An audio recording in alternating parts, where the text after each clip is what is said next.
ನಮಸ್ಕಾರ. Info with Swati ಚಾನೆಲ್ಗೆ ಆತ್ಮೀಯವಾದ ಸ್ವಾಗತ. ಇವತ್ತು ಶಕ್ತಿ ಯೋಜನೆ ಬಗ್ಗೆ ಒಂದಷ್ಟು ಅಪ್ಡೇಟ್ಗಳು ಬಂದಿದಾವೆ. ಈ ವಿಡಿಯೋದಲ್ಲಿ ಅದ್ರ ಬಗ್ಗೆ ನಾನು ತಿಳಿಸ್ಕೊಡ್ತಾ ಹೋಗ್ತೀನಿ. ತುಂಬಾ ದಿನ ಆದ್ಮೇಲೆ ಶಕ್ತಿ ಯೋಜನೆದು ಒಂದು ಅಪ್ಡೇಟ್ ಬಂದಿರುವಂತದ್ದು. ಇದುವರೆಗೂ ಬರೀ ಗೃಹಲಕ್ಷ್ಮಿ ಅಂತಾನೆ ಆಗ್ತಿತ್ತು. ಈಗ ಒಂದು ಶಕ್ತಿ ಯೋಜನೆ ಬಗ್ಗೆ ಅಪ್ಡೇಟ್ ಬಂದಿದೆ. ಅಫ್ಕೋರ್ಸ್ ಇವಾಗಂತೂ ಮಹಿಳೆಯರು ಫ್ರೀ ಬಸ್ ಆಗಿರೋ ಕಾರಣ ತುಂಬಾ ಚೆನ್ನಾಗಿ ಯುಟಿಲೈಸ್ ಮಾಡ್ಕೊಂತಾ ಇದ್ದಾರೆ, ತುಂಬಾ ಚೆನ್ನಾಗಿ ನಡೀತಾ ಇದೆ. ಬಟ್ ಪ್ರಾಬ್ಲಮ್ ಏನಂದ್ರೆ ಡ್ರೈವರ್ಗಳಿಗೆ, ಕಂಡಕ್ಟರ್ಗಳಿಗೆ ಸೆಟಲ್ಮೆಂಟ್ ಕೊಡ್ತಾ ಇಲ್ಲ, ಸಂಬಳಗಳನ್ನ ಕೊಡ್ತಾ ಇಲ್ಲ. ಬಿಕಾಸ್ ಡೀಸೆಲ್ ಗಾಡಿಗೆ, ಎಲೆಕ್ಟ್ರಿಕ್ ಗಾಡಿಗಳಿಗೆ ಚಾರ್ಜರ್ ಎಲ್ಲ ಹಾಕ್ಬೇಕು ಅಂತಂದ್ರೆ ಅಫ್ಕೋರ್ಸ್ ಫೈನಾನ್ಸ್ ದುಡ್ಡು ಬೇಕು, ಖರ್ಚಾಗುತ್ತೆ. ಇವಾಗ ಇಲ್ಲಿ ಫ್ರೀ ಕೊಟ್ಬಿಟ್ರೆ ಬರೀ ಗಂಡ್ ಮಕ್ಳಿಗೆ ಪ್ರೈಸ್ ಜಾಸ್ತಿ ಮಾಡ್ಬಿಟ್ಟು ಟಿಕೆಟ್ಗಳನ್ನ ಕೊಟ್ಟು ತಗೊಂತಾ ಇರ್ತಾರೆ. ಏನಾಗುತ್ತೆ, ಸ್ವಲ್ಪ ಎಲ್ರಿಗೂ ಮನಸ್ತಾಪಗಳು ಉಂಟಾಗುತ್ತೆ. ಸೊ ಅವಾಗ ಸಂಬಳ ಕೊಡೋದಾಗಿರ್ಬೋದು, ಸೆಟಲ್ಮೆಂಟ್ ಆಗೋದಾಗಿರ್ಬೋದು ತುಂಬಾನೇ ತಡ ಆಗುತ್ತೆ. ಬಟ್ ಏನಂದ್ರೆ ಮಹಿಳೆಯರಿಗೆ ತುಂಬಾ ಏನು ಹೆಲ್ಪ್ ಆಗ್ತಾ ಇದೆ ಅಂತ ಹೇಳ್ಬೋದು. ಸೊ ಒಂದು ಪರ್ಸ್ಪೆಕ್ಟಿವ್ ಅಲ್ಲಿ ಹೆಲ್ಪ್ ಆಗ್ತಾ ಇದೆ, ಇನ್ನೊಂದು ಪರ್ಸ್ಪೆಕ್ಟಿವ್ ಅಲ್ಲಿ ಸ್ವಲ್ಪ ಜನಕ್ಕೆ ತೊಂದರೆ ಆಗ್ತಾ ಇದೆ. ಒಂಥರ 50-50 ಅಂತ ಹೇಳ್ಬೋದು ಈ ಶಕ್ತಿ ಯೋಜನೆ. ಸೊ ಏನು ವಿಷಯ ಅಂತ ಅಂದ್ರೆ, ಈಗ ಶಕ್ತಿ ಯೋಜನೆದು ಮೊದ್ಲಿಂದನೂ ಈ ಒಂದು ಸಮಸ್ಯೆ ನಡೀತಾನೆ ಇತ್ತು. ಏನು ಅಂತ ಅಂದ್ರೆ, ಬರೀ ಕರ್ನಾಟಕ ನಿವಾಸಿಗಳಿಗೆ ಮಾತ್ರ ಆಕ್ಚುಲಿ ಶಕ್ತಿ ಯೋಜನೆನ ಕೊಟ್ಟಿರೋದು. Karnataka Born and bond up ಯಾರಿದ್ದಾರೆ ಇವ್ರು ಮಾತ್ರ ಯುಟಿಲೈಸ್ ಮಾಡ್ಕೋಬಹುದು ಅಂತಾನೆ ರೂಲ್ಸ್ ಇದ್ದಿದ್ದು. ಬಟ್ ಏನಾಯ್ತು, ನಮ್ ಜನ ಏನ್ ಮಾಡೋದಕ್ಕೆ ಶುರು ಮಾಡಿದ್ರು, ಬೇರೆ ಸ್ಟೇಟ್ ಇಂದ ಬಂದಿರ್ತಾರಲ್ಲ, ಅವರು ಬೇರೆ ಸ್ಟೇಟ್ ಇಂದ ಬಂದಿರ್ತಾರೆ. ಇಲ್ಲಿ ಬಂದು ಸುಮಾರು ಒಂದು 5-6 ತಿಂಗಳಾಗಿರುತ್ತೆ, ಇಲ್ಲ ಒಂದು ವರ್ಷ ಆಗಿರುತ್ತೆ. ಇವ್ರು ಏನ್ ಮಾಡ್ತಾ ಇದ್ರೆ, ಆಧಾರ್ ಕಾರ್ಡ್ ನ ತೋರಿಸ್ಬಿಟ್ಟು ಓಡಾಡೋದಕ್ಕೆ ಶುರು ಮಾಡ್ತಾರೆ. ಬಟ್ ಅವ್ರ ಆಧಾರ್ ಕಾರ್ಡ್ ಏನು ಅಂತ ಅಂದ್ರೆ ತಮಿಳ್ನಾಡ್ದಿರುತ್ತೆ. ಪ್ರಾಬ್ಲಮ್ ಏನು ಅಂತ ಅಂದ್ರೆ, ಭಾರತದಲ್ಲಿ ಎಲ್ಲಾರ್ದು ಆಧಾರ್ ಕಾರ್ಡು ಒಂದೇ ರೀತಿ ಇರುತ್ತೆ. ಸೊ ಅಲ್ಲಿ ಬೇರೆ ಸ್ಟೇಟ್ ಅವ್ರದ್ದು ಬೇರೆ ತರ ಆಧಾರ್ ಕಾರ್ಡು, ನಮ್ ಸ್ಟೇಟ್ ಅವ್ರದ್ದು ಬೇರೆ ತರ ಆಧಾರ್ ಕಾರ್ಡು ಅಂತ ಅಲ್ಲ. ಏನಂದ್ರೆ ಅಡ್ರೆಸ್ ಮಾತ್ರ ಚೇಂಜ್ ಇರುತ್ತೆ. ಈಗ ಅಂತ ಬಸ್ಸು ರಶ್ ಇದ್ದಾಗ ಕಂಡಕ್ಟರ್ಗಳು ಏನ್ ಮಾಡ್ಬಿಡ್ತಾರೆ, ಆಧಾರ್ ಕಾರ್ಡ್ ನೋಡ್ಬಿಟ್ಟು, ಫೋಟೋ ನೋಡ್ಬಿಟ್ಟು ಸರಿ ಅಂತ ಕೊಟ್ಬಿಡ್ತಾರೆ. ಅಡ್ರೆಸ್ ನ ಚೆಕ್ ಮಾಡ್ತಾರ? ಮಾಡಲ್ಲ. ಅವ್ರಿಗೆ ಸಮಯ ಇರೋದಿಲ್ಲ, ಅಷ್ಟು ರಶ್ ಅಲ್ಲಿ, ಅದು ಪೀಕ್ ಅವರ್ಸ್ ಅಲ್ಲಿ ಓಡಾಡ್ತಾ ಇರ್ತಾರೆ. ಸೊ ಅವಾಗ ಏನ್ ಮಾಡ್ತಾರೆ, ಆಧಾರ್ ಕಾರ್ಡ್ ತೋರಿಸಿದಾಗ ಸರಿ ಆಯ್ತು ಬಿಡಿ ಅಂತ ಅನ್ಬಿಟ್ಟು ಬಿಟ್ಬಿಡ್ತಾರೆ. ಮತ್ತೆ ಫ್ರೀ ಬಸ್ ಓಡಾಡ್ತಾ ಇರ್ತಾರೆ ಮಹಿಳೆಯರು. ಬಟ್ ಇತ್ತೀಚಿನ ದಿನಗಳಲ್ಲಿ ಕಂಡಕ್ಟರ್ಗಳ ಗಮನಕ್ಕೆ ಬಂದಿರುವಂತದ್ದು ಏನು ಅಂದ್ರೆ, ಅವ್ರ ಮಕ್ಳದು ಆಧಾರ್ ಕಾರ್ಡ್ ಇಟ್ಕೊಂಡು ಓಡಾಡ್ತಾ ಇದ್ದಾರೆ. ಯಾಕಂದ್ರೆ ಅಮ್ಮಂದು ಆಧಾರ್ ಕಾರ್ಡ್ ಇಲ್ಲ ಅಂತ ಹೇಳಿ ಮಕ್ಳು ಆಧಾರ್ ಕಾರ್ಡ್ ಇಟ್ಕೊಂಡು ಓಡಾಡ್ತಾ ಇರೋದು, ಅದೂನು ಬೇರೆ ತಮಿಳ್ನಾಡವರು.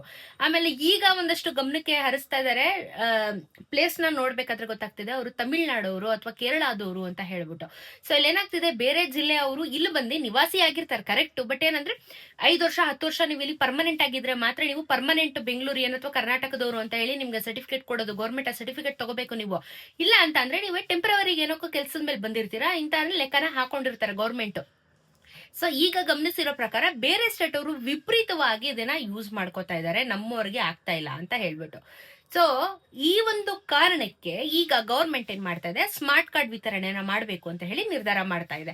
ನಿಮಗ್ ಗೊತ್ತಿರೋ ಹಾಗೆ ಈ ಸ್ಮಾರ್ಟ್ ಕಾರ್ಡ್ ವಿಚಾರ ಈ ಒಂದು ಶಕ್ತಿ ಯೋಜನೆ ಶುರುವಾದಾಗಿಂದನೂ ಹೇಳ್ತಾ ಇದಾರೆ, ನಾವು ಕೊಡ್ತೀವಿ, ಮಾಡ್ತೀವಿ, ಸ್ಮಾರ್ಟ್ ಕಾರ್ಡ್ಗಳನ್ನ ಕೊಟ್ಬಿಡ್ತೀವಿ, ಇನ್ ಮುಂದೆ ಮಹಿಳೆಯರು ಏನು ಆರಾಮಾಗಿ ಓಡಾಡ್ಬೋದು, ಅದು ATM ಕಾರ್ಡ್ ತರ ಕೊಡ್ತೀವಿ, ಟ್ಯಾಪ್ ಮಾಡ್ಕೊಂಡು ನೀವು ರಿಜಿಸ್ಟರ್ ಮಾಡ್ಕೊಂಡು ಬಸ್ಸಲ್ಲಿ ಓಡಾಡ್ಬೋದು, ಅದಕ್ಕೆ ಸಪರೇಟ್ ಆಗಿ ಒಂದು ಮಿಷಿನ್ ನ ಕೊಡ್ತೀವಿ, ಹಾಗೆ ಹೀಗೆ ಅಂತೆಲ್ಲ ಒಂದಷ್ಟು ಹೇಳಿದ್ರು.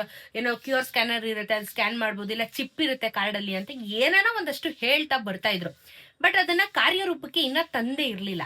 ಈಗ ಆಗ್ತಾ ಇರೋ ಸಮಸ್ಯೆಗಳಿಂದ ಚೆಕ್ ಮಾಡ್ಬಿಟ್ಟು ಮಾತಾಡಿ ಗೌರ್ಮೆಂಟ್ ಇವಾಗ ಅಪ್ರೂವಲ್ ಕೊಟ್ಟಿದೆ, ಸ್ಮಾರ್ಟ್ ಕಾರ್ಡ್ ವಿತರಣೆನ ಶುರು ಮಾಡಿ ಮಹಿಳೆಯರಿಗೆ ಅಂತ ಹೇಳ್ಬಿಟ್ಟು. ಇದನ್ನ ಇನ್ನೊಂದ್ಸತಿ ಇನ್ ಪರ್ಟಿಕ್ಯುಲರ್ ಹೇಳ್ತೀನಿ, ಕರ್ನಾಟಕದ ನಿವಾಸಿ ಮಹಿಳೆಯರಿಗೆ ಮಾತ್ರ ಈ ಒಂದು ಸ್ಮಾರ್ಟ್ ಕಾರ್ಡ್ ನ ಕೊಡ್ತಾ ಇರುವಂತದ್ದು, ಬೇರೆ ನಿವಾಸಿಗಳಿಗೆ ಕೊಡ್ತಾ ಇಲ್ಲ, ಕೊಡೋದು ಇಲ್ಲ ಅಂತಾನು ಇದ್ರ ಬಗ್ಗೆ ಸ್ಟ್ರಿಕ್ಟ್ ಆಗಿ ಹೇಳಿದ್ದಾರೆ. ಸೊ ಕರ್ನಾಟಕದ ನಿವಾಸಿಗಳಿಗೆ ಮಾತ್ರ ಈ ಒಂದು ಯೋಜನೆಯ ಏನೋ ಒಂದು ಅಡ್ವಾಂಟೇಜ್ ಸಿಗುತ್ತೆ. ನೀವೇನ್ ಮಾಡ್ಬೇಕು ಅಂತ ಅಂದ್ರೆ, ನೀವು ಆಧಾರ್ ಕಾರ್ಡ್ ಕರೆಕ್ಟ್ ಆಗಿ ಅಡ್ರೆಸ್ ಪ್ರೂಫ್ ಇರ್ಬೇಕು. ಆಧಾರ್ ಕಾರ್ಡ್ ಅಲ್ಲಿ ಒಂದು ಪಾನ್ ಕಾರ್ಡ್, ನೀವು ಆಧಾರ್ ಕಾರ್ಡ್ ಒಡ್ಡಿದ ತಕ್ಷಣ ನಿಮ್ದು ಕಂಪ್ಲೀಟ್ ಡೇಟಾ ಬಂದ್ಬಿಡುತ್ತೆ ಗೌರ್ಮೆಂಟ್ಗೆ. ಅದೇನು ಏನು ಕಷ್ಟದ ಕೆಲಸನೇ ಅಲ್ಲ. ಸೊ ಆಧಾರ್ ಕಾರ್ಡ್ ಡೀಟೇಲ್ಸ್ ಹೊಡ್ತಿದ ತಕ್ಷಣ ಬಂದ್ಬಿಡುತ್ತಲ್ಲ ನಿಮ್ ಡೀಟೇಲ್ಸ್. ಅವಾಗ ಏನಾಗುತ್ತೆ, ನಿವಾಸಿ ಎಲ್ಲಪ್ಪ ಸುಳ್ಳು ಹೇಳ್ಕೊಂಡು ಬಂದಿದ್ದಾರೆ ಅಂತ ಏನಾದ್ರು ಗೊತ್ತಾದ್ರೆ ಕಾರ್ಡ್ ನಿಮ್ಗೆ ಏನು ಶಕ್ತಿ ಯೋಜನೆದು ಸ್ಮಾರ್ಟ್ ಕಾರ್ಡ್ ನ ಕೊಡಲ್ಲ. ಅದೇ ನೀವು ಕರ್ನಾಟಕದ ನಿವಾಸಿ ಆಗಿದ್ದು ಕರೆಕ್ಟ್ ಆಗಿ ಅಡ್ರೆಸ್ ಪ್ರೂಫ್ ಎಲ್ಲ ಇದ್ರೆ ಆಧಾರ್ ಕಾರ್ಡ್ ನ ತಗೊಂಡು ಹೋಗಿ ನೀವು KSRTC ಡಿಪೋ, BMTC ಡಿಪೋಗಳಲ್ಲಿ ಇದನ್ನ ಮಾಡ್ಕೊಡ್ತಾರೆ. ಮೆಜಾರಿಟಿ ನಿಮ್ಗೆ ಮೆಜೆಸ್ಟಿಕ್ ಹೋದ್ರೆ ನಿಮ್ಗೆ ಆಗ್ಬಿಡುತ್ತೆ. Because city centre Bengaluru, majority ಜನ ಮೆಜೆಸ್ಟಿಕ್ ಇಂದಾನೆ ಎಲ್ಲಾನು ಬರೋದು ಹೋಗೋದು ಎಲ್ಲ ತುಂಬಾ ಜಾಸ್ತಿ ಇಲ್ಲೇ ನಡೆಯೋದು. ಸೊ ಇಲ್ಲಿಗೆ ಬಂದಾಗ ಈ ಡಿಪೋಗಳಲ್ಲಿ ಏನ್ ಮಾಡ್ತಾರೆ, ನಿಮ್ಗೆ ಕೊಡುವಂತ ಪ್ರಯತ್ನನ ಮಾಡ್ತಾರೆ. ಸೊ ನೀವು ಈ ಸ್ಮಾರ್ಟ್ ಕಾರ್ಡ್ಗೆ ಮೊದ್ಲು ಗೌರ್ಮೆಂಟ್ ಏನ್ ಹೇಳಿತ್ತು ಅಂತ ಅಂದ್ರೆ, ನಾವು 50 ರೂಪಾಯಿ ಚಾರ್ಜ್ ಮಾಡ್ತೀವಿ ಈ ಕಾರ್ಡ್ಗೆ ಅಂತ ಹೇಳ್ಬಿಟ್ಟು ಇನಿಷಿಯಲ್ ಸ್ಟೇಜ್ ಅಲ್ಲಿ ಹೇಳಿದ್ರು. ಬಟ್ ಅದಾದ್ಮೇಲೆ ಈಗ ಬರ್ತಾ ಇರುವಂತ ಮಾಹಿತಿ ಪ್ರಕಾರ 50ರಿಂದ 150 ರೂಪಾಯಿ ತನಕನೂ ಆಗತ್ತೆ ಚಾರ್ಜಸ್ಸು. ಅಂದ್ರೆ ಫಿಕ್ಸ್ ಆಗ್ಲಿಲ್ಲ ಇವರು 50 to 150 ಒಳಗಡೆ ಒಂದ್ ಅಮೌಂಟ್ ನ ಫಿಕ್ಸ್ ಮಾಡ್ತೀವಿ, ಅದು ಎಷ್ಟು ಬೇಕಾದ್ರೂ ಆಗ್ಬೋದು, 50, 100, 150 ಎಷ್ಟು ಬೇಕಾದ್ರೂ ಆಗ್ಬೋದು, ಗೊತ್ತಿಲ್ಲ. ಬಟ್ ಅಪ್ರಾಕ್ಸಿಮೇಟ್ಲಿ 50ರಿಂದ 150 ರೂಪಾಯಿ ಅಂತ ಹೇಳಿ ಒಂದು ಫೀಸ್ ನ ರೆಡಿ ಮಾಡಿದ್ದಾರೆ. ಸೊ ಸ್ಮಾರ್ಟ್ ಕಾರ್ಡ್ ವಿತರಣೆನ ಆದಷ್ಟು ಬೇಗ ಕೊಡ್ಬೇಕು, ಬೇಕಂದ್ರೆ ಬೇರೆಯವರು ಮಿಸ್ಯೂಸ್ ಮಾಡ್ಕೊಂತ ಇದ್ದಾರೆ, ನಮ್ಮವ್ರಿಗೆ ಈ ಯೋಜನೆಯ ಕರೆಕ್ಟ್ ಆಗಿ ತಲುಪಬೇಕು ಅಂತ ಹೇಳ್ಬಿಟ್ಟು ಈ ಒಂದು ಕಾರ್ಯಕ್ರಮನ ಮಾಡ್ತಾ ಇದ್ದಾರೆ. ಇನ್ನೇನು ಸರ್ಕಾರ ಇನ್ನು ಬಹುಶಃ ಇನ್ನೊಂದು ವರ್ಷ ಆದ್ರೆ ಇವ್ರದ್ದು ಟರ್ಮ್ ಮುಗೀತಾ ಬಂತು ಕಾಂಗ್ರೆಸ್ದು, ಇನ್ನೇನು ಎಲ್ಲ 5 years ಇವ್ರದ್ದು. ಸೊ ಆಲ್ಮೋಸ್ಟ್ ಆಗಕ್ ಬಂದ್ಬಿಟ್ಟಿದೆ, ಮುಕ್ಕಾಲ್ ಭಾಗ ಬಂದು ನಿಂತ್ಕೊಂಡ್ಬಿಟ್ಟಿದ್ದಾರೆ. ಇವ್ರ ಯೋಜನೆಗಳೆಲ್ಲ ಅಂದ್ರೆ ಫಾರ್ ಎಕ್ಸಾಂಪಲ್ ಇವಾಗ ಕಾಂಗ್ರೆಸ್ ಸರ್ಕಾರ ಮುಗೀತು ಅಂತ ಇಟ್ಕೊಳ್ಳೋಣ, ಮುಂದಿನ ಎಲೆಕ್ಷನ್ ಅಲ್ಲಿ ಏನೋ ಇರುತ್ತೆ, ಕಾಂಗ್ರೆಸ್ ಬರ್ಲಿಲ್ಲ ಅಥವಾ ಬೇರೆ ಯಾವ್ದಾದ್ರು ಪಕ್ಷ ಮೇಲ್ ಬಂತು, ಯಾರು ಮಿನಿಸ್ಟರ್ ಆದ್ರು, ಈ ಯೋಜನೆಗಳನ್ನ ಏನ್ ಮಾಡ್ತಾರೆ, ಗ್ಯಾರಂಟಿ ಯೋಜನೆಗಳನ್ನ ಕೊಟ್ಟಿದಾರಲ್ಲ. ಸೊ ಇವಾಗ ಹೆಂಗಾಗತ್ತೆ ಅಂತ ಅಂದ್ರೆ ಕೆಲವೊಂದು ಓಕೆ ಒಂದು ಮಾನವೀಯತೆ ದೃಷ್ಟಿಯಿಂದನೋ ಇಲ್ಲ ಪಬ್ಲಿಕ್ ಹೆಲ್ಪ್ ಆಗ್ಲಿ ಅಂತನೋ ಕೆಲವೊಂದು ಅಪೋಸಿಟ್ ಅವರು ಮಾತಾಡೋದಿದೆ, ಅಪೋಸಿಟ್ ಅವ್ರು ಕೊಡೋದಿದೆ, ಎಲ್ಲ ಇದೆ. ಬಟ್ ಈ ಯೋಜನೆಗಳನ್ನ ಮುಂದುವರಿಸ್ಕೊಂತ ಹೋದ್ರೆ ಕರ್ನಾಟಕದಲ್ಲಿ ನಿಜವಾಗ್ಲೂ ತುಂಬಾ ಜನಕ್ಕೆ ಹೆಲ್ಪ್ ಆಗುತ್ತೆ. ಇವ್ರು ಇರೋವರೆಗೂ ಮಾತ್ರ ಕೊಟ್ಬಿಟ್ಟು ಮುಂದೆ ನಾವೇನು ಕೊಡಲ್ಲ ಅಂತ ಏನಾದ್ರು ಮಾಡಿ ಬೇರೆ ಪಕ್ಷದವ್ರು ಇಲ್ಲ ಇಷ್ಟು ಲಾಸ್ ಆಗುತ್ತೆ ಗೌರ್ಮೆಂಟ್ಗೆ, ಇಷ್ಟು ದುಡ್ಡು ಬೇಕು, ಇಷ್ಟು ಫಂಡಿಂಗ್ಗಳು ಬೇಕಾಗುತ್ತೆ ಅಂತ ಹೇಳಿ ಕ್ಯಾನ್ಸಲ್ ಮಾಡುವಂತ ಸಾಧ್ಯತೆ ಕೂಡ ಹೆಚ್ಚಾಗಿರುತ್ತೆ. ಸೊ ನಿಮ್ಮ ಪ್ರಕಾರ ಈಗ ನೋಡಿ, ಯಾವ ಪಕ್ಷ ಅಂತ ಮಾತಾಡೋದು ಬೇಡ, ಮುಂದಿನ ಎಲೆಕ್ಷನ್ ಅಲ್ಲಿ ಈ ಯೋಜನೆಗಳು ಕಂಟಿನ್ಯೂ ಆಗ್ಬೇಕಾ ಅಥವಾ ಬೇಡಕ್ಕೆ ಬೇಡವಾ? ಯಾಕಂದ್ರೆ ತುಂಬಾ ಜನರ ಅಭಿಪ್ರಾಯ ಬೇರೆ ಬೇರೆ ಇದೆ ಇಲ್ಲಿ. ಯಾಕಂದ್ರೆ ಒಬ್ರಿಗೆ ಬೇಕು ಅಂತಾರೆ, ಒಬ್ರಿಗೆ ಬೇಡ ಅಂತ ಹೇಳ್ತಾರೆ. ಸೊ ನಿಮ್ಮ ಅಭಿಪ್ರಾಯ ಏನು, ಬೇಕಾ ಬೇಡವಾ? ಇದನ್ನ ನಂಗೆ ಕಮೆಂಟ್ ಅಲ್ಲಿ ತಿಳಿಸೋದನ್ನ ಮರಿಬೇಡಿ. ಬಿಕಾಸ್ ಇದರಿಂದ ತುಂಬಾ ಜನಕ್ಕೆ ಕನ್ಫ್ಯೂಷನ್ಸ್ ಕ್ರಿಯೇಟ್ ಆಗ್ತಾ ಇದೆ, ತುಂಬಾ ಜನಕ್ಕೆ ತೊಂದರೆಗಳಂತೂ ಖಂಡಿತ ಆಗ್ತಾ ಇದೆ. ಹಾಗಾಗಿ ಈ ಒಂದು ವಿಚಾರ ಬೇಕಾ ಬೇಡವಾ ಅಂತ ಹೇಳಿ ಕಮೆಂಟ್ ಅಲ್ಲಿ ತಿಳಿಸಿ, ಸರಿನಾ? ಸೊ ಶಕ್ತಿ ಯೋಜನೆದಂತೂ ಇಷ್ಟೇನೆ ಮಾಹಿತಿ. ಸದ್ಯದ ಮಟ್ಟದಲ್ಲಿ ಏನೋ ಕಾರ್ಡ್ ಕೊಡ್ಬೇಕು ಅಂತ ನಿರ್ಧಾರ ಮಾಡ್ತಾ ಇದ್ದಾರೆ, ಬಟ್ ಯಾವತ್ ಕೊಡ್ತಾರೆ ಅಂತ ಮಾತ್ರ ಇನ್ನ ಗೊತ್ತಿಲ್ಲ. ನಾನು ಹೇಳ್ತೀನಿ ನಿಮಗೆ ಯಾವತ್ತು ಏನು ಅಂತ, ಅವಾಗ ಹೋಗಿ ನೀವು ಅಪ್ಲಿಕೇಶನ್ಸ್ ನ ಹಾಕಬಹುದು. ಸೊ ಶೀಘ್ರದಲ್ಲೇ ಕೊಡುವಂತ ಚಾನ್ಸಸ್ ಇದೆ, ಓಕೆನಾ? ಸೊ ಸ್ವಲ್ಪ ಕಮೆಂಟ್ ಗಳಿಗೆ ಉತ್ತರ ಕೊಟ್ಬಿಡೋಣ. 26ನೇ ಕಂತಿನ ಗೃಹಲಕ್ಷ್ಮಿ ಹಣ ಬಂದಿಲ್ಲ. ಓಕೆ, 26ನೇ ಕಂತಿನ ಹಣ ಬಂದಿಲ್ಲ ಅಂತ ಕಮೆಂಟ್ ಹಾಕಿದ್ದಾರೆ. ಇನ್ನ ಆಗ್ಲಿಲ್ಲ, ಇನ್ನ ಆಕ್ಚುಲಿ ಜಮಾನೆ ಆಗ್ಲಿಲ್ಲ, ತಲೆ ಕೆಡ್ಸ್ಕೊಬೇಡ್ರಿ, ಮುಂದಿನ ತಿಂಗಳು ಬರೋದದು ನಿಮ್ಗೆ. 3 ಮೆಂಬರ್ಸ್ ಇರೋರಿಗೆ ರೇಷನ್ ಅಮೌಂಟ್ ಬರಲ್ವಾ ಮೇಡಮ್, ಪ್ಲೀಸ್ ತಿಳಿಸಿ. ಒಂದೇ ಮನೆಯಲ್ಲಿ 3 ಜನ ರೇಷನ್ ಕಾರ್ಡ್ ಸೆಪರೇಟ್ ಆಗಿ ಇಟ್ಕೊಂಡಿದ್ರೆ ಖಂಡಿತವಾಗ್ಲೂ ಬರೋದಿಲ್ಲ.